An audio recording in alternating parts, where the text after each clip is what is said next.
Bismillahirrahmanirrahim. Assalamualaikum warahmatullahi wabarakatuh. Alhamdulillah wassalatu wassalamu ala Rasulillah wa ala alihi wa ashabihi wa man wala. Sahabat pemirsa Salam TV yang dimuliakan oleh Allah Subhanahu wa taala. Kita kembali ke program kita, program Tanya Syekh. Dan hari ini spesial ya, yang akan disampaikan oleh Syekh kita, Syekh Uthman Al-Khamis hafizahullahu ta'ala. Dan seperti biasa kita nanti akan mendengarkan ceramah singkat beliau, kemudian nanti akan kita terjemahkan dan juga kita jelaskan. Nah, يعني عندما يقول الله تبارك وتعالى في البر والتقوى وتعاونوا على البر والتقوى، فمعناها البر شيء والتقوى شيء آخر. لكن إذا ذكر البر وحده دخلت معه التقوى. إذا ذكر البر وحده دخلت معه التقوى.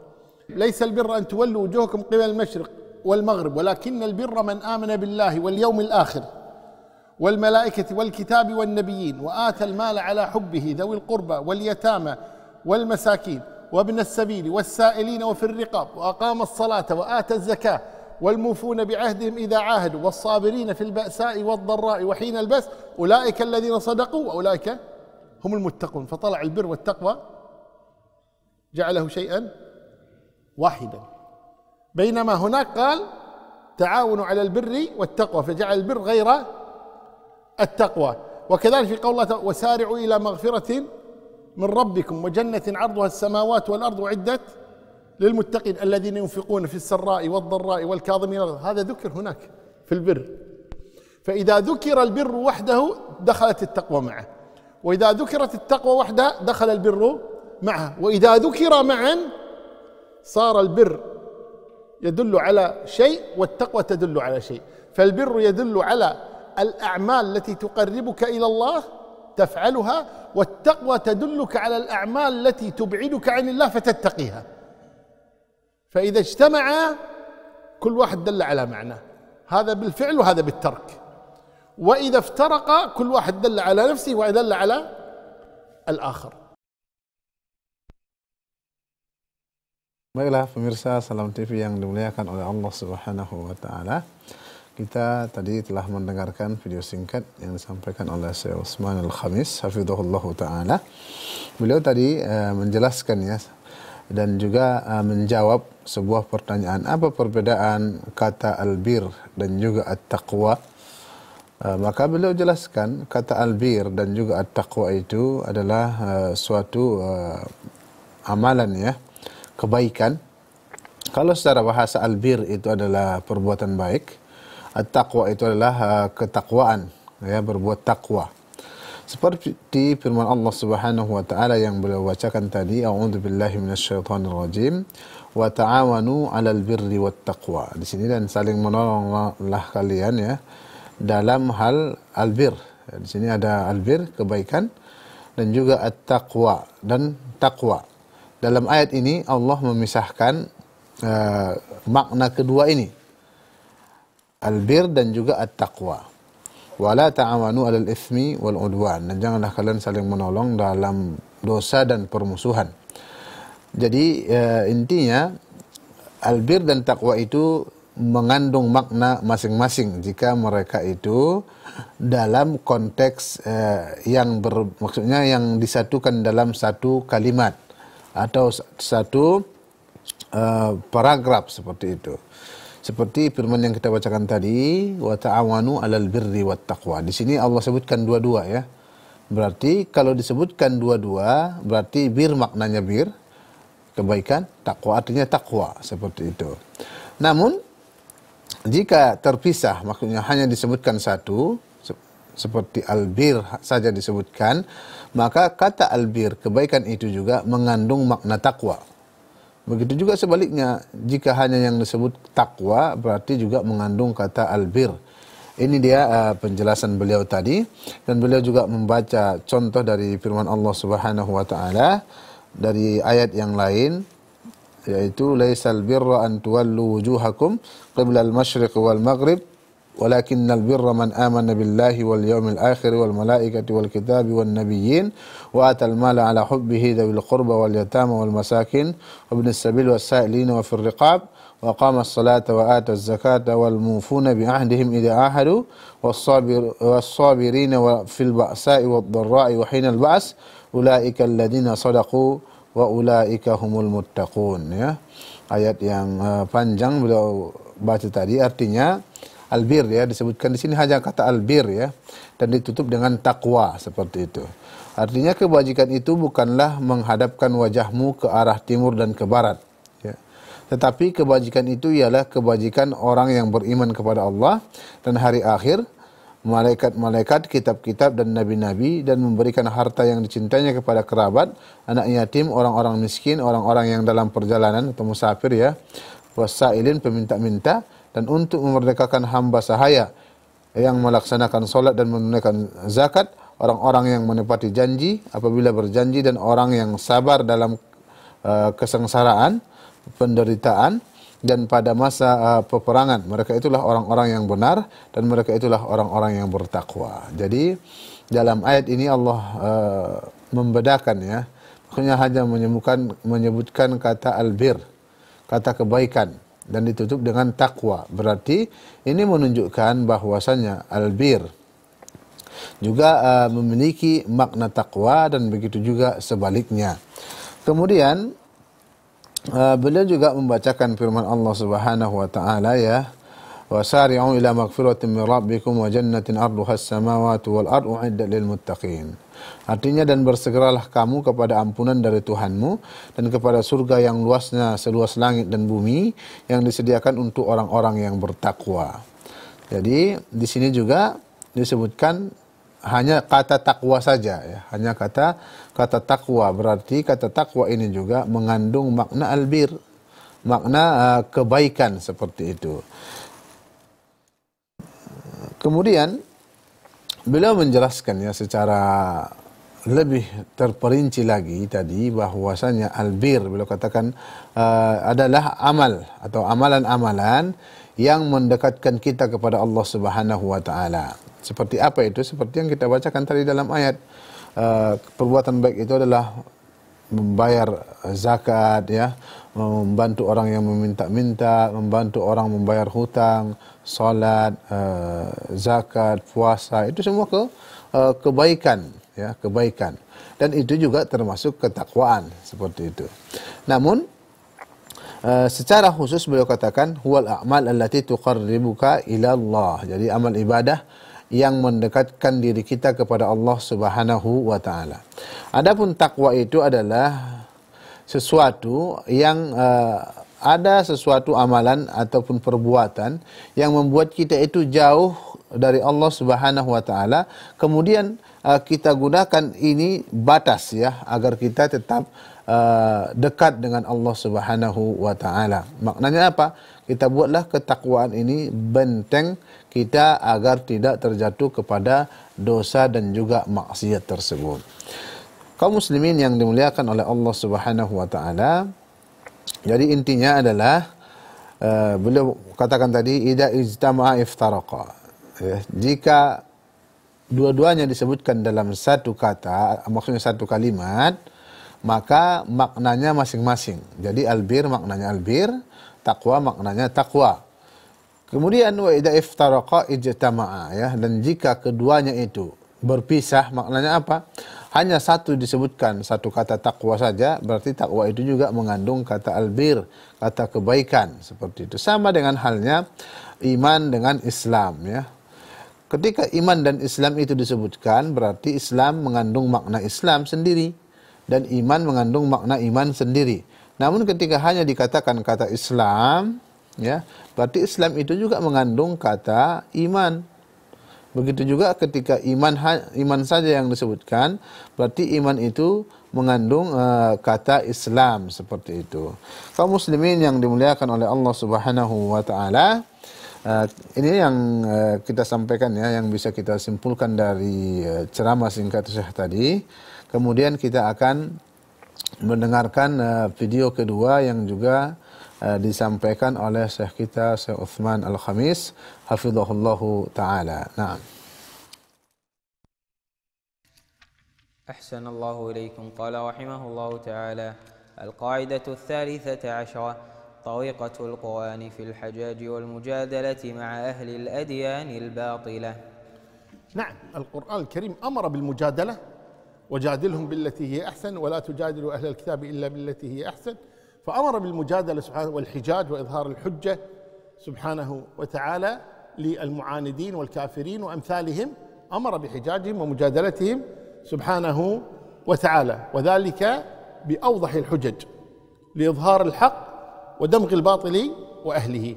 من ذلك ما ذكر الله تبارك وتعالى من محاجة إبراهيم لذلك الملك الذي اشتهر أنه النمرود، لما قال الله تبارك وتعالى: ألم تر إلى الذي حاج إبراهيم في ربه أن آتاه الله الملك إذ قال إبراهيم ربي الذي يحيي ويميت قال أنا أحيي وأميت قال إبراهيم فإن الله يأتي بالشمس من المشرق فأت بها من المغرب فبهت الذي كفر.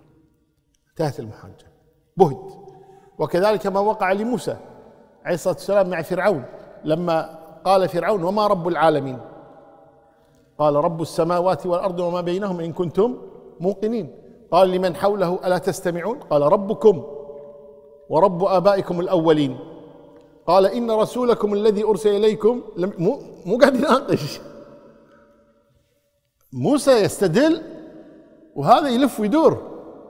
قال: إن رسولكم الذي أرسل إليكم لمجنون. قال: رب المشرق والمغرب وما بينهم إن كنتم تعقلون. قال: لئن اتخذت إلها غيري لأجعلنك. وين المجادلة؟ وين المحاجة؟ ما في مجادلة ومحاجة أبدا، عناد وكبر ثم اعتداء. فالقرآن الكريم يدعو إلى المحاجة، يدعو إلى المجادلة، ولكن عن علم وفهم وتدبر تكون المجادلة والمحاجة. نعم. Baiklah pemirsa Salam TV yang dimuliakan oleh Allah Subhanahu wa taala. Tadi kita telah mendengarkannya video singkat yang disampaikan oleh Syekh Utsman Al-Khamis hafizahullahu taala. Tadi beliau menjelaskan dari buku ya Al-Qawaidul Hisan, ya, dari buku ini terkenal ya tentang kaedah-kaedah dalam Al-Qur'an ya. Dan beliau tadi membacakan kaedah yang ke-13, yaitu Tariqatul Quran fil Hijaj wal Mujadalah ma ahlil adyanil batilah, yaitu gaya ataupun cara ya yang disebutkan dalam Al-Qur'an untuk berhujjah dan juga berdebat dengan orang-orang selain Islam, yang mana mereka itu adalah agama-agama yang batil ya. Jadi dalam Al-Quran banyak menjelaskan dan juga mengajarkan kepada kita cara ya berdebat dan juga cara munaqashah ya antara seorang muslim dengan orang yang tidak beragama Islam, seperti itu. Namun perdebatan ini didasari oleh ilmu, karena agama kita adalah agama Islam, adalah agama ilmu pengetahuan. Jadi berdebat bukan dengan adu mulut saja tanpa ilmu ataupun dengan emosi sesaat, tidak seperti itu. Jadi Islam mengajarkan kepada kita adalah berdebat dengan cara yang baik dan juga dengan ilmu. Kemudian beliau tadi contohkan ya salah satu dari Al-Quran, yaitu kisah Nabi Ibrahim. Ya, kisah Nabi Ibrahim ketika beliau ingin mendatangi seorang raja, yang mana raja ini terkenal dengan nama Namrud ya, nama Namrud di Babilonia di Irak saat itu. Yang mana raja itu mengaku dirinya sebagai Tuhan dan dia memerintahkan rakyatnya untuk menyembah dia. Maka Al-Quran menceritakan ini kepada kita dari firman Allah Subhanahu wa taala, A'udzu billahi minasyaitonir rajim. Alam tara ila alladhi hajja Ibrahim fi rabbih an ataahu Allahul mulka idh qala Ibrahim rabbil ladzi yuhyi wa yumit. Qala ana uhyi wa umit. Qala Ibrahim fa inna Allah ya'ti bis-syamsi minal masyriq fa'ti biha minal maghrib fabuhita alladzi kafar. Ya, Masya Allah, ayat yang memang betul-betul ya mengajari kita bagaimana berdebat dan juga memiliki hujjah ataupun alasan yang kuat. Arti ayat tadi adalah, apakah kamu tidak memperhatikan orang yang mendebat Ibrahim tentang Tuhannya, yaitu Allah Subhanahu wa taala, yaitu adalah Raja Namrud ya. Karena Allah telah memberikan kepada orang itu pemerintahan, kekuasaan. Jadi Namrud ini adalah penguasa. Kemudian ketika Nabi Ibrahim mengatakan, Tuhanku adalah yang menghidupkan dan mematikan. Jelas. Allah menghidupkan dan mematikan. Kemudian raja yang sombong tadi mengatakan, saya dapat menghidupkan dan mematikan ya. Menghidupkan dan mematikan. Bagaimana cara dia menghidupkan dan mematikan? Dia panggil dua orang. Dia panggil dua orang. Kemudian yang satu dia bunuh, mati ya. Yang satu lagi dia lepaskan. Begitulah cara dia menghidupkan dan mematikan, seperti itu. Sebetulnya orang yang berakal pun tidak yakin dia bisa menghidupkan dan mematikan. Namun Nabi Ibrahim menggunakan cara yang lebih jenius ya. Kemudian Nabi Ibrahim mengatakan, sesungguhnya Allah menerbitkan matahari dari timur. Jelas, semua sepakat manusia saat ini matahari terbit dari timur, seperti itu. Maka Ibrahim mengatakan, coba terbitkan dari barat, seperti itu. Orang semua yakin tidak akan mampu dia itu menerbitkan matahari dari barat. Jadi apa yang terjadi? Lalu terdiamlah orang kafir itu. Dan Allah tidak memberi petunjuk kepada orang-orang yang zalim. Jadi jelas ya, Nabi Ibrahim memiliki hujjah yang kuat ya, mendebat Raja Namrud, sehingga Raja Namrud pun terdiam dan orang-orang yang ada di situ pun terdiam semua. Ketika Raja Namrud tidak mampu lagi berhujjah, maka dia membuat suatu kezaliman. Tentunya dia ingin membunuh Nabi Ibrahim dan kisahnya sangatlah panjang. Kemudian beliau juga menyebutkan kisah Nabi Musa sekilas ya, ketika beliau ingin mendakwahi Firaun. Ini di Mesir ya. Ketika beliau mendakwahi Firaun, dan ketika Firaun mengatakan, qala Firaun wa ma rabbul alamin ya, Firaun mengatakan, siapa Tuhan semesta alam itu? Karena juga Firaun hampir mirip dengan Namrud. Dia juga mengaku dirinya sebagai Tuhan. Mengaku dirinya sebagai Tuhan. Ketika Nabi Musa mendakwahi Firaun dan mengatakan, Tuhan kami adalah Allah Subhanahu wa taala, maka Firaun mengatakan, siapa Tuhan alam semesta itu? Maka disebutkan ya, qala rabbus samawati wal ardi wa ma bainahuma in kuntum muqinin. Maka dijawab oleh Musa. Musa menjawab, Tuhan pencipta langit dan bumi dan apa-apa yang di antara keduanya itulah Tuhanmu ya, maksudnya Tuhan kita dan Tuhan Firaun juga, jika kamu sekalian orang-orang yang mempercayainya. Qala liman haulahu ala tastami'un. Berkata Firaun kepada orang yang di sekelilingnya, apakah kamu tidak mendengar, seperti itu. Qala rabbukum wa rabbu abaikumul awwalin. Musa pun berkata, Tuhan kamu dan Tuhan nenek moyang kamu yang dahulu.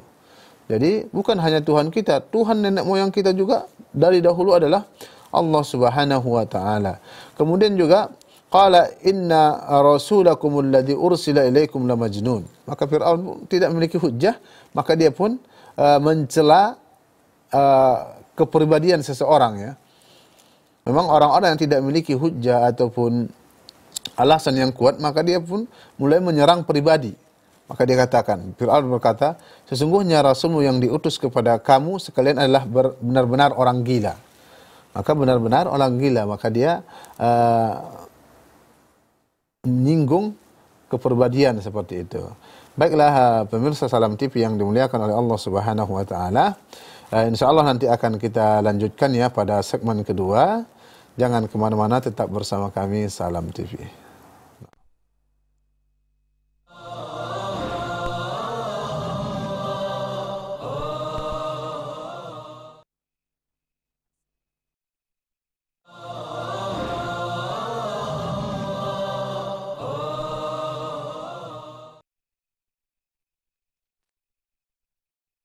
sahabat keluarga muslim yang dimuliakan oleh Allah Subhanahu wa taala, kita akan melanjutkan tadi ringkasan atau penjelasan apa yang disampaikan oleh Syekh Utsman Al-Khamis pada video kedua.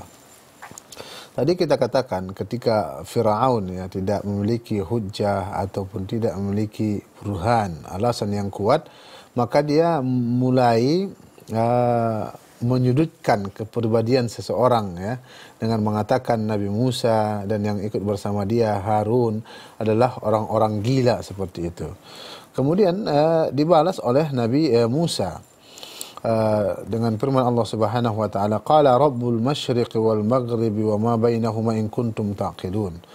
Maka Musa mengatakan, wahai Firaun, ketahuilah Tuhan kami itu adalah Tuhan yang menguasai timur dan barat dan apa yang ada di antara keduanya. Itulah Tuhanmu jika kamu mempergunakan akal. Karena Tuhan kita Allah itu bukan hanya Tuhan di Mesir, namun Tuhan timur dan barat dan juga apa yang ada di antara keduanya, apa yang ada di antara keduanya. Kemudian Firaun juga menjawab, qala la in ittakhadhta ilahan ghairi la aj'alannaka minal masjunin. Kata Firaun, sesungguhnya jika kamu menyembah Tuhan selain aku, benar-benar aku akan menjadikan kamu salah seorang yang dipenjarakan. Kemudian dikatakan lagi, qala awalau ji'tuka bisyai'in mubin. Musa berkata, dan apakah kamu akan melakukan itu kendati pun aku tunjukkan kepadamu sesuatu keterangan yang nyata?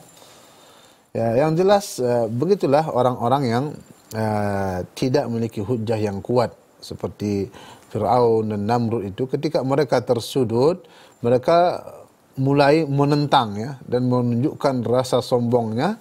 Kemudian mereka melakukan i'tidah, yaitu penyiksaan dan juga melakukan kezaliman seperti yang dilakukan kepada Nabi Ibrahim dan juga Nabi Musa. Baiklah pemirsa Salam TV yang dimuliakan oleh Allah Subhanahu wa taala, itu tadi beberapa contoh yang disebutkan dari Al-Qur'an, bahwasanya Al-Qur'an itu mengajarkan kepada kita bagaimana cara berdebat dengan ilmu dan juga dengan akal pikiran yang jernih. Pemirsa Salam TV yang dimuliakan oleh Allah Subhanahu wa taala, kita akan mendengarkan lagi video singkat yang akan disampaikan oleh Syekh Utsman Al-Khamis hafizahullahu taala, kemudian nanti akan kita jelaskan dan juga kita terjemahkan. Nah, أحسن الله إليكم. قال رحمه الله تعالى: القاعدة السابعة في طريقة القرآن في تقرير نبوة محمد صلى الله عليه وسلم. يعني تقرير نبوة النبي محمد صلى الله عليه وسلم في القرآن جاءت من خلال صور كثيرة جدا. أحيانا ينص على أنه نبي، أحيانا يقول صدق المرسلين، يعني جاء على طريقتهم، أحيانا من خلال نصره وتأييده وتمكينه صلوات ربي وسلامه عليه، أحيانا من خلال الآيات التي يأتي بها منها القرآن العظيم، أحيانا من خلال إعطاء النبي صلى الله عليه وسلم بعض الأخبار التي لا يعرفها النبي صلى الله عليه وسلم. وما كنت لديهم إذ يلقون أقلامهم أيهم يكفل مريم وما كنت لديهم إذ يختصمون وما كنت لديهم إذ أبرموا أمرهم، قصة يوسف، وما كنت لديهم إذ أجمعوا أمرهم وهم يمكرون، ويذكر له القصة بالتفاصيل ويذكر له هذه الأحداث. وهؤلاء المكذبون خاصة من أهل الكتاب الذين يعرفون لا يستطيعون أن يكذبوا النبي صلى الله عليه وسلم. فكل هذا من باب تقرير نبوة محمد صلى الله عليه وسلم، وأحيانا من خلال ما يصفه به من الأخلاق الكريمة والصفات التي لا تجد أحدا يتصف بها، متميز عن الخلق كلهم صلوات ربي وسلامه عليه. وأحيانا من خلال قوله وما ينطق عن الهوى إن هو إلا وحي يوحى، وأحيانا من خلال التحدي من خلال هذا القرآن أن يأتوا بمثله، وهكذا في كل هذه وأمثالها يقرر الله تبارك وتعالى نبوة نبيه محمد صلى الله عليه وسلم. نعم. Pemirsa Salam TV yang dimuliakan oleh Allah Subhanahu wa taala. Tadi kita telah mendengarkan ya, beliau menyampaikan juga dari buku yang sama Al-Qawaidul Hisan ya, dari kaidah yang ketujuh, yaitu fi tariqatil Quran fi taqrir an-nubuwati Muhammadin sallallahu alaihi wasallam. Cara Al-Quran menetapkan ya kenabian Rasulullah sallallahu alaihi wasallam. Jadi Al-Quran itu memberikan kita penetapan ya, dan juga penguat bahwasanya memang Nabi kita Nabi Muhammad adalah Nabi ya, Nabi. Dan itu disebutkan dalam surah Al-Quran yang banyak ya, bukan hanya dalam satu surah saja, disebutkan dalam Al-Quran dan ayat-ayat yang menjelaskan bahwasanya Nabi Muhammad adalah utusan dan juga Rasul Allah Subhanahu wa taala. Kadang Al-Quran itu menyebutkan dengan langsung bahwasanya Rasulullah itu Nabi. Dijelaskan bahwasanya Muhammad adalah Nabi. Ya. Disebutkan wa ma Muhammadun illa Rasul umpamanya, dan Muhammad itu hanyalah seorang Rasul seperti itu. Dan juga kadang disebutkan bahwasanya Rasulullah itu membenarkan para utusan-utusan sebelum dia. Ya, Rasulullah membenarkan Nabi Isa, Nabi Musa, Nabi Zakaria, Yahya, dan juga nabi-nabi yang lain seperti itu. Kemudian juga Al-Quran itu menetapkan bahwasanya Rasulullah itu adalah Nabi dari bantuan-bantuan dan juga pertolongan-pertolongan dan juga kekuatan yang Allah berikan kepada Nabi Muhammad sallallahu alaihi wasallam. Seperti contoh ketika beliau berada di Gua Hira ya, bersama sahabat yang mulia Abu Bakar, ketika Abu Bakar merasa takut ketika mereka berada di Gua Hira. Dan para kafir Quraisy telah ada di hadapan mereka ya, di pintu Gua Hira. Karena orang yang ada di Gua Hira itu, kalau dia melihat di bawah kakinya akan nampak Rasulullah dan Abu Bakar. Namun Rasulullah sallallahu alaihi wasallam menampakkan bahwasanya dia betul-betul Nabi. La tahzan innallaha ma'ana. Janganlah khawatir, jangan gentar wahai Abu Bakar, sungguhnya Allah bersama kita. Dan juga kadang dijelaskan kenabian Rasulullah itu dengan ayat-ayat yang sangat banyak ya, disebutkan dengan ayat-ayat yang sangat banyak dalam Al-Qur'an. Kemudian juga dari kabar-kabar yang disampaikan oleh Rasulullah sallallahu alaihi wasallam, padahal Rasulullah itu tidak tahu kabar tersebut. Banyak ya tentang kabar-kabar umat terdahulu. Ketika Rasulullah ditanya tentang seorang raja yang bijaksana ya, orang Yahudi menyuruh orang-orang yang belum beriman bertanya kepada Rasulullah, jika dia tahu berarti dia betul Nabi. Ditanyalah raja yang bijaksana, maka dijelaskanlah disebutkan dalam Al-Quran dalam surah Al-Kahfi ya. Kemudian ditanya tentang ruh umpamanya, atau ditanya tentang orang-orang atau nabi-nabi yang tidak pernah berjumpa dengan Rasulullah sallallahu alaihi wasallam, dan juga ditanya tentang orang-orang yang beriman ya, kisah ashab Al-Kahfi juga ditanya. Rasulullah tidak mengenal dan tidak mengetahui itu, namun Rasulullah menyampaikan kabar tersebut ya, kabar tersebut sehingga menguatkan bahwasanya beliau benar-benar adalah seorang nabi. Bahkan Rasulullah berbicara tentang laut ya, di dalam Al-Qur'an disampaikan oleh Allah Subhanahu wa taala ya, tentang laut, yang mana Rasulullah tentunya tidak paham sekali dengan laut tersebut. Namun dengan adanya Al-Qur'an, Allah berikan Rasulullah pemahaman, Allah ajari Rasulullah tentang laut tersebut. Dan beliau tadi ya membacakan firman Allah Subhanahu wa taala, dzalika min amba'il ghaib nuhihi ilaik, ya, disebutkan itu yang demikian itu adalah sebagian dari berita-berita gaib yang kami wahyukan kepada Muhammad. Ya, kita diwahyukan kepada Rasulullah sallallahu alaihi wasallam tentang laut umpamanya, ya. Karena orang-orang Arab terdahulu mereka di gurun pasir, sangat sedikit dari mereka yang mengenal tentang laut, maka Allah kabari mereka kabar tentang laut. Di dalam laut itu ada sungai juga, di dalam laut itu ada kegelapan yang tidak ada cahaya, dikabarkan semua oleh Allah Subhanahu wa taala. Wa ma kunta ladaihim idh yulquna aqlamahum ayyuhum yakfulu Maryam wa ma kunta ladaihim idh yahtasimun. Dan juga di sini padahal kamu tidak hadir beserta mereka, ya, disebutkan Allah. Padahal Rasulullah itu tidak hadir beserta mereka ketika mereka melemparkan anak panah mereka untuk mengundi siapa di antara mereka yang akan memelihara Maryam. Di sini Rasulullah juga bercerita tentang kabarnya Maryam, ya. Dan kamu tidak hadir di sisi mereka ketika mereka bersengketa. Jelas ketika mereka bersengketa Rasul tidak ada. Namun Rasulullah mengetahui kabar tersebut. Tentunya dari mana Rasulullah tahu? Ya, dari Allah Subhanahu wa taala. Dan juga beliau singgung sedikit tadi dari surah Yusuf, wahum yamkurun, ya, disebutkan mereka menipu Nabi Yusuf seperti itu. Dari mana Rasulullah tahu cerita Nabi Yusuf itu dan cerita beliau bersama saudara-saudaranya kalau bukan dari Allah Subhanahu wa taala.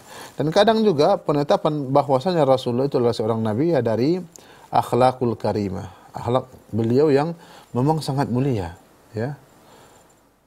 Wa innaka la'ala khuluqin azim, kata Allah dalam surah Al-Qalam, ya. Sungguhnya engkau wahai Muhammad adalah, ya, memiliki akhlak yang sangat mulia. Di sini Allah memuji Rasulullah sallallahu alaihi wasallam.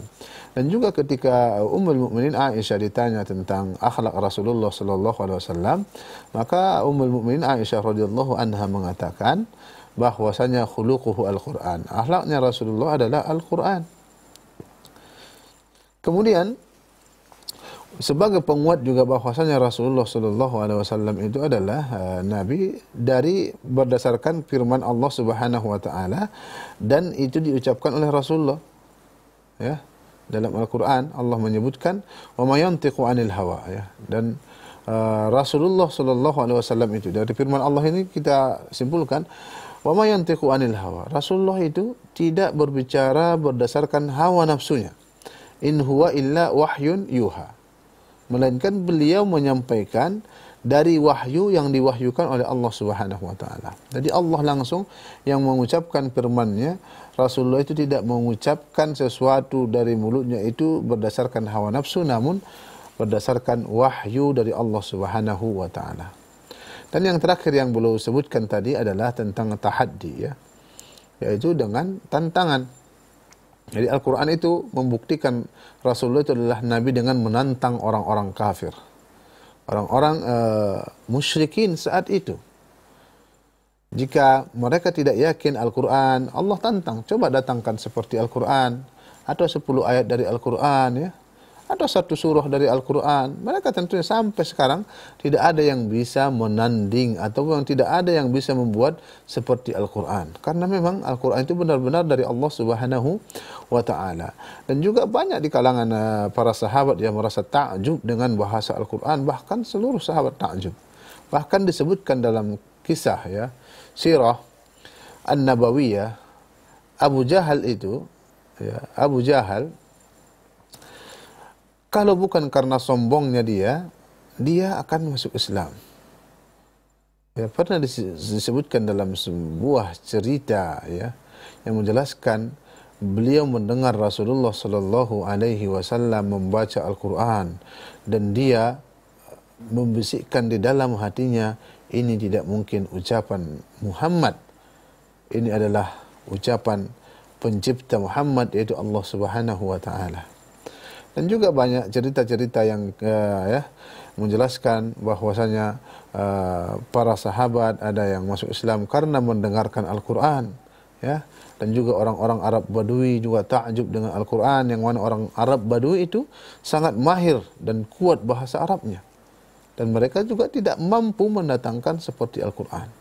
Jadi ini menunjukkan bahwasanya Rasulullah adalah benar-benar utusan dan juga nabi, ya, nabi Allah Subhanahu wa taala, dan Al-Qur'an merupakan mukjizat terkuat, ya, yang juga kekal sampai saat ini yang dimiliki oleh nabi kita, nabi tercinta kita, Nabi Muhammad sallallahu alaihi wasallam. Dan kita berdoa kepada Allah Subhanahu wa taala agar kita semua dibangkitkan, ya, bersama nabi kita Muhammad sallallahu alaihi wasallam dan dimasukkan ke dalam surga bersama beliau di surga Firdausil A'la. Baiklah pemirsa Salam TV yang dimuliakan oleh Allah Subhanahu wa taala, kita akan mendengarkan video yang selanjutnya yang juga akan disampaikan oleh Syekh Utsman Al-Khamis hafizahullahu taala. Naam. يتخلق بالأخلاق التي أمر الله تبارك وتعالى في كتابه العزيز، ويبتعد عن الأخلاق الذميمة التي نهى الله تبارك وتعالى عنها، يأتمر بما أمر الله تبارك وتعالى في القرآن الكريم، ينتهي عما نهى عنه الله جل وعلا في كتابه العظيم، وهكذا. فيكون القرآن نبراس حياة بالنسبة له، لا مجرد قراءة يقرأ كتاب الله تبارك وتعالى ثم يقول الصفحة التي بعدها، وإنما يقرأ كتاب الله تبارك وتعالى أنه يمارسه حياتيا في يومه. هكذا يقول يجب أن يتلقى تفسير كتاب الله جل في علاه. نعم. Baiklah pemirsa Salam TV yang dimuliakan oleh Allah Subhanahu wa taala. Tadi beliau menjawab, ya, sebuah pertanyaan, bagaimana kita menjadikan Al-Quran itu adalah cahaya hidup kita, seperti itu. Maka beliau menjawab, seorang itu seharusnya ia takhallaq, ya, dia berakhlak dengan akhlak yang diperintahkan dalam Al-Quran. Jadi kita berakhlak dengan akhlaknya Al-Quran. Kemudian ia berta'id, ya, dia menjauh dari apa yang Allah larang dari kitabullah. Allah larang kita berzina, ya jangan berzina. Allah larang minum khamar, jangan minum khamar. Allah larang kita makan hewan yang diharamkan seperti babi atau yang lain, jangan kita makan, ya. Allah haramkan kita menikah lebih dari 4, jangan kita menikah seperti itu. Kemudian Allah haramkan bagi kita umpamanya menzolimi atau memakan harta anak yatim, jangan kita makan seperti itu. Kemudian mentaati, ya, yang selanjutnya beliau katakan mentaati apa yang ada pada Al-Quran. Al-Quran mengatakan Rasulullah adalah Nabi, kita taati. Al-Quran mengatakan ikutilah Rasulullah sallallahu alaihi wasallam, maka kita ikuti Rasulullah. Al-Quran mengatakan berbaktilah kepada kedua orang tua, maka kita berbakti kepada kedua orang tua. Jangan durhaka kepada orang tua, seperti itu. Al-Quran mengatakan sembahlah Allah Subhanahu wa taala semata, maka kita sembahlah Allah Subhanahu wa taala. Al-Quran mengatakan kita beribadah sampai kita mati, maka kita pun harus beribadah sampai mati, salat sampai mati. Tidak ada yang namanya salat itu gugur bagi siapa saja. Kalau ada orang yang mengatakan walaupun dia zahirnya adalah seorang ustadz ataupun seorang yang lebih tua dari itu, dia mengatakan saya sudah tidak wajib salat karena hukum atau beban syariat salat sudah gugur dariku, itu adalah ucapan kufur, ya, ucapan kekufuran. Itu tidak dibenarkan dalam Islam, karena memang Nabi kita Nabi Muhammad, beliau salat sampai beliau mati, ya, sampai beliau sakit pun beliau mengingatkan umatnya untuk senantiasa salat, seperti itu. Kemudian Al-Quran melarang kita melakukan perbuatan-perbuatan buruk, maka kita tinggalkan. Maka dengan ini kita menjadikan Al-Quran itu adalah sebagai cahaya hidup kita. Bukan hanya membaca saja, kita baca kemudian lembaran lain, kita baca juga lembaran selanjutnya. Bukan hanya membaca saja, memang membaca Al-Quran adalah suatu kebaikan, ya. Namun membaca Al-Quran itu juga kita berusaha untuk memahami maknanya, mentadabburinya, dan juga mengamalkan isinya, ya, mengamalkan isinya. Ini yang dituntut dari kita. Ketika kita membaca Al-Quran, memahami maknanya, mengamalkan isinya, insya Allah kehidupan kita itu akan semakin berkah, dan juga waktu-waktu kita atau keluarga kita juga dijadikan berkah oleh Allah Subhanahu wa taala. Baiklah, pemirsa Salam TV yang dimuliakan oleh Allah Subhanahu wa taala, kita rehat sejenak, jangan kemana mana, tetap bersama kami Salam TV. Nah.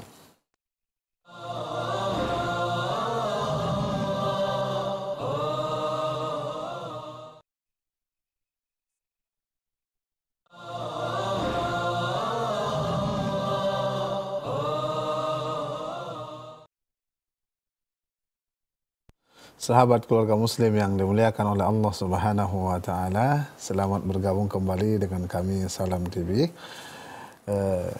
Kita terlebih dahulu ya mendengarkan video singkat yang disampaikan oleh Syekh Utsman Al-Khamis, kemudian nanti akan kita jelaskan dan juga kita terjemahkan. Nah. كيف الجمع بين قوله تعالى في المحسنين كانوا قليلا من الليل ما يهجعون وبين قول عائشة كان صلى الله عليه وسلم ينام أول الليل ويقوم آخره. أنا أقرأ في سير أعلام النبلاء من يقوم الليل كله. ما فهمت هذه. على كل حال، قول الله تبارك وتعالى كانوا قليلا من الليل ما يهجعون فيها تفسيران لأهل العلم. تفسيران لأهل العلم. كانوا قليلا من الليل الذي يهجعون، ما تكون بمعنى الذي اسم موصول، فكانوا قليلا من الليل الذي يهجعون معناته يصلون أكثر الليل، لأن القليل من الليل يهجعون فيه، وقد تكون ما نافية، كانوا قليلا من الليل لا يهجعون، إذن قليل من الليل الذي لا يهجعون فيه يصلون فيه، فالخلاف فيما هل هي اسم موصول أو النافية. على كل حال النبي صلى الله عليه وسلم صرح بهذا، قال أفضل القيام قيام داود، كان ينام نصف الليل ويقوم ثلثه وينام سدسه، يعني يصلي ينام ثلثي الليل ويصلي ثلث، هذا أفضل القيام. أفضل القيام أن يصلي ثلث الليل وأن ينام ثلثيه كما جاء في نص النبي صلى الله عليه وسلم، وهذا يكون تفسيرا للآية. يقول في سير هناك من يقوم الليل كله، هذه تكون استثناءات أحيانا أو اجتهادات من البعض أنه يقوم كل الليل، وهذه تصير حالات يعني قليلة، يعني بين وقت ووقت، يجد نفسه نشيطا شبعان نوم مثلا ولا كذا فيقوم الليل كله، كما جاء عن سفيان الثوري صلى العشاء ثم قام يصلي إلى أذان الفجر، لكن هذا ليس ديدنه كل ليلة، ولكن يكون في ليلة من الليالي شعر بنشاط، شعر بحبه للصلاة، شعر بأنه أذنب مثلا فقام يصلي لله تبارك وتعالى، ما أقصد سفيانا، أقصد سفيان الثوري، أقصد يعني أي أحد، فالقصد أن هذا يكون يعني في حالات طارئة، لكن الأصل أفضل القيام قيام داود عليه السلام. Baiklah pemirsa Salam TV yang dimuliakan oleh Allah Subhanahu wa taala. Kita tadi telah mendengarkan video singkat yang disampaikan oleh Syekh tadi. Beliau menjawab pertanyaan ya, bagaimana kita mengkompromikan ya, menggabungkan antara firman Allah Subhanahu wa taala dalam Al-Qur'an ya. A'udzubillahi minasyaitonir rajim. Kanu qalilan minal laili ma yahja'un ya. Mereka sedikit tidur di waktu malam. Dengan ucapan Ummul Mukminin Aisyah bahwasanya Nabi Muhammad SAW tidur di awal malam, kemudian bangun nanti di akhir untuk melaksanakan sholat malam seperti itu. Maka beliau katakan Allahu a'lam ya. Namun perlu kita ketahui, kata beliau, dalam tafsiran firman Allah Subhanahu wa taala itu kanu qalilan minal laili ma yahja'un ini, di sini ada dua tafsiran ulama. Yang pertama mengatakan kanu qalilan minal laili ma yahja'un, mereka sedikit sekali tidur di waktu malam ya. Berarti isim mausul mereka katakan yang pertama kanu qalilan minal laili alladhi yahja'un, yaitu mereka pada malam hari itu sedikit tidurnya seperti itu. Kemudian pendapat yang kedua, tafsir yang kedua, huruf mim di sini, ma yahja'un, mereka mengatakan mim itu adalah mim nafi, yaitu mim berbentuk negatif ya, peniadaan seperti itu. Jadi artinya kanu qalilan minal laili ma yahja'un, yaitu mereka malam itu memang tidak tidur, mereka semua solat seperti itu. Namun perlu kita ketahui, solat malam yang paling baik dan paling bagus itu adalah cara solat malamnya Nabi Daud, seperti yang dikabarkan oleh Rasulullah Shallallahu Alaihi Wasallam, yaitu Nabi Daud itu tidur 2/3 malam dan solat 1/3 malam. Maknanya apa? Jadi malam itu kita bagi 3 ya, malam itu dibagi 3. Kita katakanlah malam itu 12 jam ya. Kita katakanlah waktu malam itu 12 jam, seperti itu. Berarti 1/3 itu 4 jam. 2/3 itu 8 jam, seperti itu. Kapan mulai menghitung malam itu? Ketika matahari itu tenggelam. Kita katakanlah matahari tenggelam itu jam 6 sore. Tenggelam jam 6 sore. Kemudian akhir malam itu kapan? Yaitu ketika masuknya waktu sholat subuh, yaitu terbitnya fajar, seperti itu. Maka kita bagi 3. Dari jam 6 sampai jam 5 umpamanya, itu berapa jam? Kita katakan tadi 12 jam umpamanya, kita bagi 3. Berarti kita waktu untuk tidur seorang itu umpamanya 8 jam atau kurang dari situ, dan 4 jam dia sholat. Berarti kalau sholat subuh itu jam 5, berarti jam 2 dia sudah bangun ya. 2, 3, 4, 5. Jam 2 dia sudah bangun sampai subuh sholat malam, seperti itu. Berarti sebelum jam 2 itu dia tidur. Kalau isya jam 8, jam 2 berarti dia tidur 4 jam, seperti itu. Adapun 4 jam yang sisanya itu adalah dia mungkin bersama keluarga, seperti itu ya. Jadi ini adalah yang paling afdal, seperti itu. Adapun sebagian orang-orang ya yang banyak sholat malamnya dari habis isya sampai subuh, dan juga ulama-ulama terdahulu itu tidak tiap hari seperti itu, tidak tiap hari. Itu adalah saat mereka itu memang memiliki kekuatan ataupun memiliki iman yang kuat saat itu, atau ada di antara mereka yang berbuat dosa dan dia ingin bertaubat kepada Allah Subhanahu wa taala, maka dia pun salat malam satu malaman, seperti itu. Jadi tidak tiap hari. Mereka dari habis isya sampai subuh itu salat malam. Jadi intinya yang paling baik bagi seorang itu adalah salat 1/3 malam saja dia. Ya. 1/3 malam. Malam itu dibagi 3, seperti itu. Jadi kira-kira jam 2 lah sampai subuh umpamanya seorang salat malam. Baiklah pemirsa Salam TV yang dimuliakan oleh Allah Subhanahu wa taala. Tidak terasa waktu kita sudah habis. Mudah-mudahan apa yang kita sampaikan tadi ya bermanfaat untuk kita dunia dan akhirat. Aqulu qouli hadza wa astaghfirullah li wa lakum wa lisa'il muslimin. Kita tutup dengan doa kafaratul majlis. Subhanakallahumma bihamdik asyhadu an la ilaha illa anta astaghfiruka wa atubu ilaik. Wal akhir, assalamualaikum warahmatullahi wabarakatuh.